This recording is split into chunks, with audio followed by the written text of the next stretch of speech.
예, 오늘 다윗과 요나단은 대단히 신중한 모습을 보입니다. 먼저 다윗은 여기 라마 나옳에서도 사울을 피해서 도주할 수밖에 없습니다. 우선 목숨을 구한 다음에 요나단에게 묻습니다. 왜 무고한 자신을 죽이려 하는지 의문을 제기합니다. 자신과 죽음은 겨우 한 걸음 사이에 불과하다고 토로합니다. 그러자 요나단은 부친이 다윗을 죽이려는 것은 진심이 아니라고 두둔합니다. 부친의 진심을 믿고자 했던 것이죠. 여기서 다윗도 신중하게 판단하려고 합니다.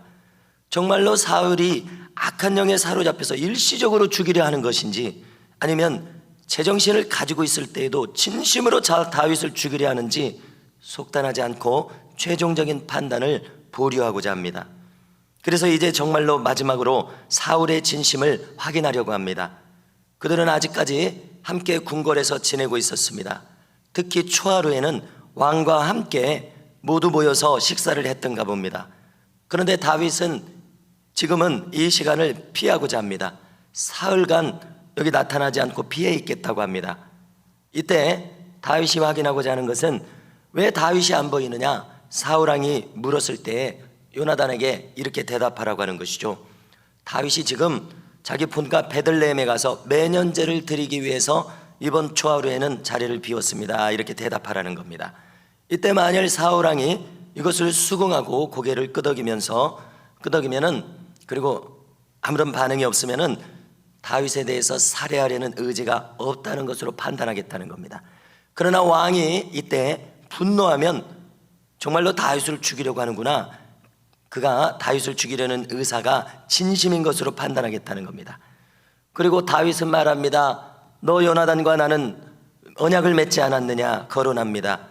그 전에 이 두 사람이 약조까지 맺었던가 봅니다. 변치 않는 우정을 약속했던 겁니다. 우리가 죽을 때까지. 자, 여기 이 언약이란 말이 찾아보니까 히브리어 브리트를 썼습니다. 브리트는 칼로 쪼갠다는 뜻인데요, 이것은 유명한 하나님과 아브라함이 처음으로 언약을 맺었을 때도 이 말을 썼습니다. 그래서 특별히 기억하는데요. 자, 이거는 뭡니까? 쪼갠 고기 사이로 횃불이 지나가는 그 역사가 있었습니다. 무슨 얘기입니까? 그 횃불은 하나님이 지나가셨다는 거죠. 그래서 고대인들이 언약을, 중동 사람들이 맺을 때에 만약에 이 언약을 어기면은 이 짐승이 지금 죽어서 여기 쪼개져 있는 것처럼 너도 쪼개임을 당한다, 너도 죽임을 당한다, 이겁니다. 그래서 아브라함과 하나님이 이렇게 언약을 맺었습니다. 바로 이때 이 브리트를 썼습니다. 쪼갠다는 말, 짐승을 죽인다는 뜻이죠. 생명으로 언약을 하라는 것이죠. 그래서 이 언약은 아브라함과 이삭, 야곱과 하나님께서 대대로 맺었습니다. 그래서 우리도 영적으로 하나님과 이렇게 생명을 사이에 둔 언약을 맺은 그런 맹약 관계인 것을 우리가 알아야 되는데요. 그래서 다윗은 왜 이렇게 언약하지 않았냐, 그러니까 8절 초반에서 자기에게 인자함을 보이라고 합니다. 구약 성경에서 인자함은 아주 많이 나오는 말입니다.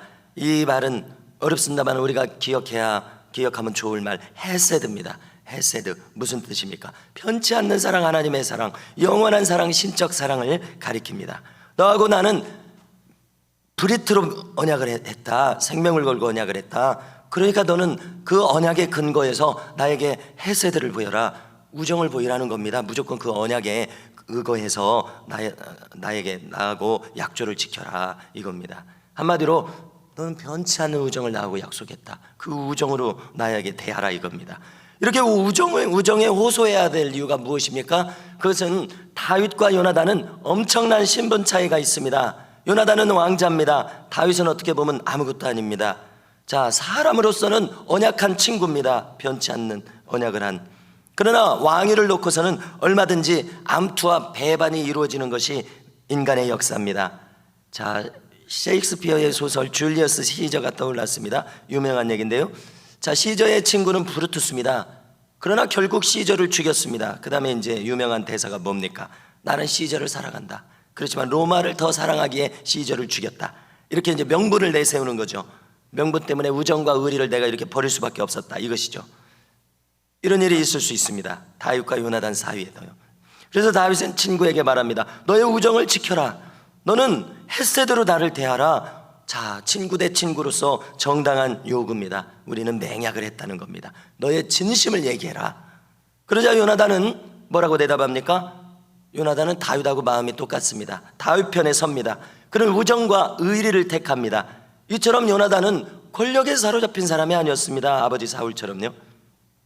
사울도 본래는 이 요나단과 같이 순수하고 겸손한 마음이었다고 저는 생각합니다. 그러나 악령의 충동을 그는 계속해서 허용했습니다. 그러자 우리가 어제 살핀 것처럼 그의 인격은 악령과 연합해 버렸습니다. 우리 믿는 자들은 예수님과 우리의 인격이 연합해야 되는데요, 사울은 악령과 연합해 버렸습니다. 그래서 이제 악령과 나는 하나가 되는 단계까지 가버린 것입니다. 이런 사람은 우리가 성경에서 가룟 유다 사울 결코 돌이키지 못하는 것을 확인하게 됩니다. 대단히 안타깝습니다. 그러나 요나단은 어떻게 합니까? 순수한 우정에 기울어져 있습니다. 다윗을 진심으로 사랑하고 아꼈습니다. 그래서 다윗이 원하는 대로 해주겠다고 합니다. 그는 왕의 계승도 아버지의 왕자도 신경 쓰지 않았습니다. 정말 순수한 마음입니다. 대단한 일입니다. 자, 요나단이 대답한 구체적인 묘책은 이것입니다. 그러면 너는 3일 동안 피해 있다가 저쪽 먼 발치 에셀 바위에 숨어 있어라. 상황을 지켜봐라. 내가 아버지한테 물어본 다음에 진심을 확인한 다음에 너에게 알게 해주겠다. 내가 그 바위 쪽으로 화살을 3발 쏠 것이다. 그리고 소년 종을 보낼 것이다. 만일 내가 종에게 이렇게 말을 한다, 종에게 야 화살이 이쪽에 있어 가까이 와서 화살 찾아와 이렇게 이야기를 하면은 너는 안심해라. 그 종이 오는 것처럼 너도 아버지한테 가까이 와라. 아버지가 너를 죽일 뜻이 없다는 것을 내가 확인한 것이다. 이렇게 얘기를 하는 겁니다. 그런데 반대로 종한테 저 에셀바위 넘어가서 저 멀리 가서 화살 찾아와라 이렇게 명하를 하면 너도 저 멀리 가 도주해라. 아버지가 너를 살해하겠다는 의지가 확실하다는 것을 내가 확인한 것이다. 이렇게 답을 한 것입니다. 자, 마지막 23절을 보시면은요, 너와 나 사이에 하나님을 두고서 맹세한다고 다짐하고 맹세하고 또 다짐합니다. 나의 마음은 너에게 이렇게 확실하다는 것이죠. 그리고 이제 앞에 14절 이하를 보니까 요나단도 다윗에게 요구합니다. 자, 요나단은 멀리 내다보는 해안을 가진 것 같습니다. 필시 다윗이 왕이 되고 자기는 왕자에서 멀어질 것을 예견했던가 봅니다. 그래서 다윗에게도 너도 약조해라. 너도 나와 내 집을 보호하고 돌보겠다고 약조해라. 이렇게 요구합니다. 그러면서 두 사람이 다시 맹약을 합니다. 정말 성경 어디에서도 다시 찾아볼 수 없는 사나이 대 사나이의 진실한 우정을 여기에서 발견하게 되는 것 같습니다. 주님도 사람의 친구를 위하여 목숨을 버리면 이보다 더 큰 사랑이 없다고 하셨습니다. 그것은 십자가에서 보이신 증명하신 우리를 향한 사랑이었습니다. 우리가 얼마나 변치 않는 주님의 사랑을 받았는지를 깨닫게 됩니다. 그러므로 우리도 마땅히 이 사랑에 반응을 해야 될 것입니다. 다윗과 요나단이 서로 반응한 것처럼요.